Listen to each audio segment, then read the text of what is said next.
Kevin Lentz, pastor, Trinity Badger Ranch. Thanks for joining me here today.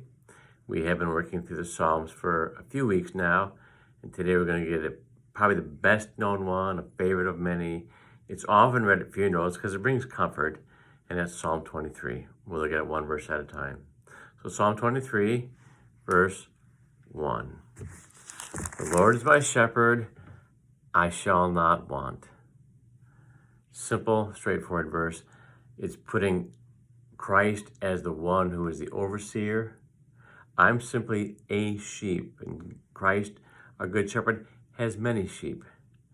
And I don't want or need anything from him because my good shepherd tends to everything I need in my life. I shall not want today or ever. Life taken care of. What a blessing. Verse 2. He makes me lie down in green pastures. He leads me beside quiet waters. He restores my soul. That last part of verse 3. But the point there is how he takes care of us. When he provides for us, it's a safe place. Sheep need pastures to eat, so he provides green pastures, quiet waters, places where I can be fed, be strengthened, because my shepherd is looking out for me. The last part of verse 3, he guides me in paths of righteousness for his name's sake. Paths of righteousness. Now, clearly he leads us down paths of safety, paths we want to go down to, paths we want to lead to our glorifying him. But this path is a little bit different, paths of righteousness. Pardon me.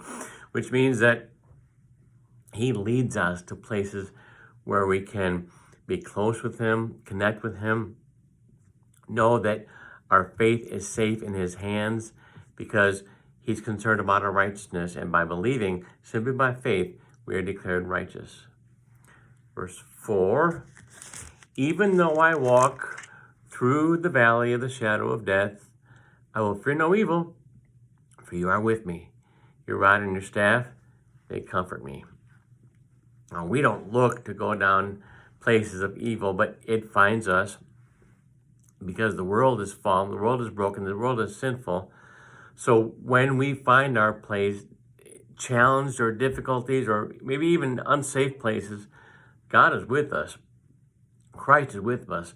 And we know that because we don't even need to be afraid of wickedness or evil because our lives are in his hands. He takes care of his sheep because he loves his sheep very, very much. Verse 5, you prepare a table before me in the presence of my enemies. You anoint my head with oil. My cup overflows. There's nothing to fear. We're told there in that verse that God will even feed us, tend to us, take care of us. When we are surrounded by our enemies, God will never abandon his children. He'll never depart. He's always by our side. He's always living within us.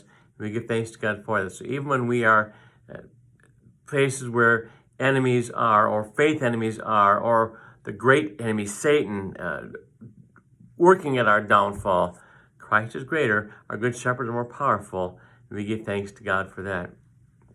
In verse 6, surely goodness and mercy will follow me all the days of my life, and I will dwell in the house of the Lord forever. All the days of my life. There's not a time, a moment when goodness and mercy, God's goodness, God's mercy are not upon us, protecting us, watching out for us, forgiving us because our God is so merciful. So again, this psalm, it resonates with a lot of people. It's so very well known. We give thanks for it. Psalm 23, 6 verses, but one that we might even be able to recite a passage or two from it because it's so beloved. So thanks for joining me here today, and I look forward to you joining me again down the road. God bless.